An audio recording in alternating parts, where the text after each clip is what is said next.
L'Open d'Australie revient sur l'interdiction des t-shirts soutenant l'athlète vedette Peng Shuai après une vive réaction de la communauté du tennis et des politiciens australiens.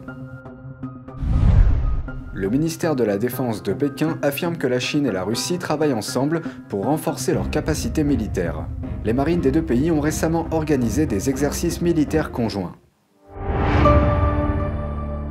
Bienvenue dans Regard sur la Chine, je suis Vladimir Nuitens. La star hollywoodienne Keanu Reeves pourrait faire l'objet d'un boycott en Chine. Son film Matrix Resurrections, sorti récemment, est sous le feu des critiques. Le magazine américain Rolling Stone a annoncé que la star participerait à un concert de charité pour le Tibet en mars. Patti Smith, Trey Anastasio et Jason Isbell ont également été ajoutés à l'affiche du concert. Matrix Resurrections est paru en Chine le mois dernier. En représailles à la programmation du concert, certains soi-disant nationalistes chinois appellent au boycott du film. La Tibet House US a été fondée dans les années 80. Son concert annuel de bienfaisance vise à préserver la culture tibétaine. En 1950, le Parti communiste chinois a pris le pouvoir par la force et tente depuis lors d'éliminer la culture traditionnelle tibétaine. 2 ans après la première détection du virus du PCC dans la ville de Wuhan, en Chine centrale, un homme dont le père est mort du virus demande des réponses, des comptes et des excuses de la part des autorités.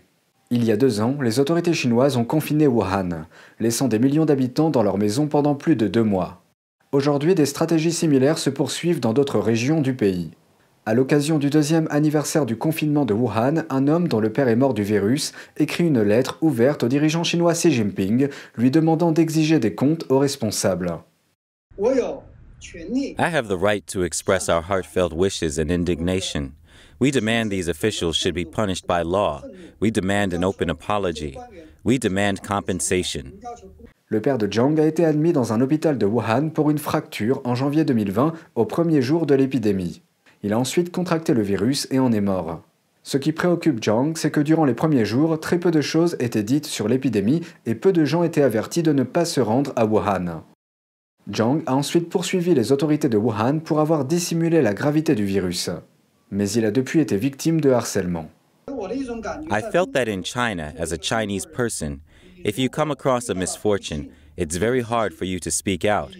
At the same time, you yourself will face invisible oppression all around, because they control all the resources, they have power and influence.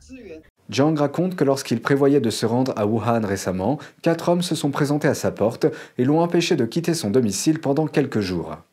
Des incidents similaires sont arrivés à plusieurs autres personnes à Wuhan pour avoir publié des détails sur le virus et la réponse du gouvernement face à la crise. Y compris le docteur Li Wenliang. Il a été parmi les premiers à tirer la sonnette d'alarme au sujet du virus, mais a été réprimandé et a fait l'objet d'une enquête pour avoir soi-disant répandu des rumeurs. Il est mort plus tard du virus. Et Zhang Jian, ancienne avocate, elle a mis en ligne des vidéos de Wuhan pendant le confinement. Elle a été condamnée à 4 ans de prison. What I'm angry about is that it has been 2 years since the Wuhan outbreak, yet there is no persuasive investigation conclusion so far. Zhang dit qu'il ne faisait pas confiance à l'enquête de l'Organisation mondiale de la santé sur les origines du virus. They just rushed a so-called investigation. I don't recognize the investigation, nor do many other Wuhan families. Mais la demande de trouver l'origine du virus reste sans réponse. Les habitants de Wuhan sont toujours affectés par la pandémie et ils sont toujours soumis à des mesures strictes de contrôle du virus. En fait, la Chine a adopté une politique de 0 cas. Depuis décembre, les autorités ont confiné quelques 20 millions de personnes à l'intérieur de leur maison.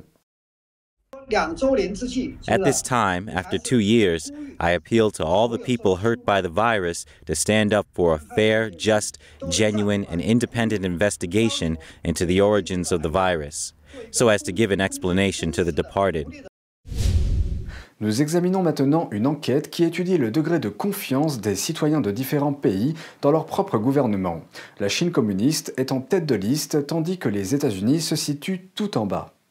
Le sondage montre que la confiance moyenne des Chinois dans le régime chinois est de 83%, alors que la confiance moyenne des Américains dans le gouvernement américain n'est que de 43%.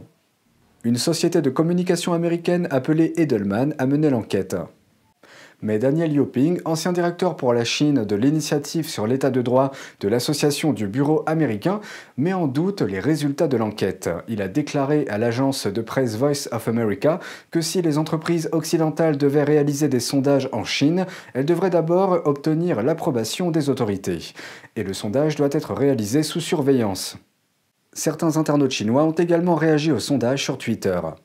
Un utilisateur a écrit « Les résidents chinois pourraient être arrêtés s'ils disent qu'ils n'ont pas confiance en leur gouvernement ».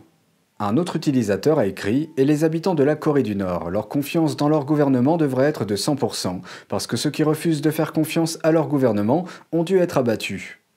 Un autre utilisateur a ajouté « La Corée du Nord devrait être en tête de liste à la place de la Chine ».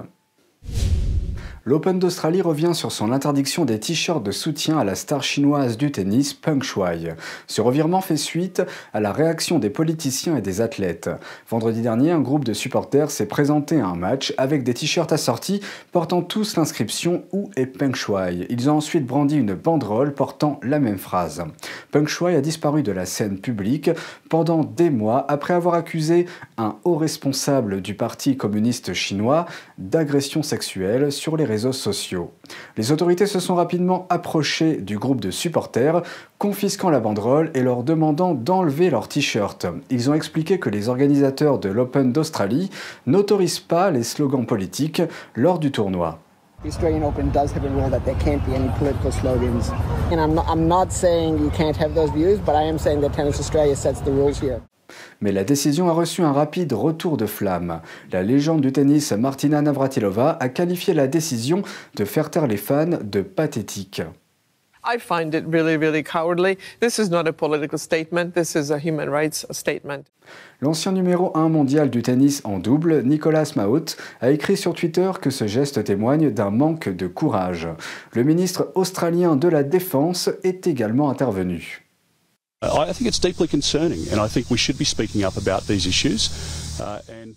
Mardi, l'organisateur de l'Open d'Australie, Tennis Australia, a annulé l'interdiction. Son directeur général, Craig Tiley, a déclaré à l'Associated Press que les gens pouvaient porter les t-shirts pour Peng Shuai à condition qu'ils ne se rassemblent pas en groupes importants et ne causent pas de problèmes.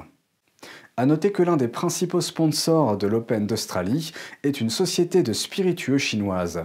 Les organisateurs ont déclaré que le contrat de 2018 était le plus important accord avec une société chinoise dans l'histoire du tournoi, évalué à environ 100 millions de dollars. La Chine et la Russie ont entamé des exercices militaires conjoints. Mardi, le ministère russe de la Défense a déclaré que ces exercices avaient lieu en mer d'Arabie. Selon le ministère chinois de la Défense, ces exercices visent à renforcer les capacités des armées des deux pays. 5 navires y ont pris part, dont un croiseur lance-missiles russe, un destroyer et un navire citerne. Tandis que la Chine a envoyé un destroyer et un navire de ravitaillement pour participer. Le ministère russe de la Défense a déclaré que les navires de guerre russes et chinois ont pratiqué des manœuvres tactiques et des exercices d'inspection. Ils ont également effectué une mission d'entraînement simulant le sauvetage d'un navire capturé, avec évacuation du personnel par hélicoptère du destroyer russe au navire chinois. Cet exercice fait suite à un exercice conjoint entre l'Iran, la Russie et la Chine la semaine dernière.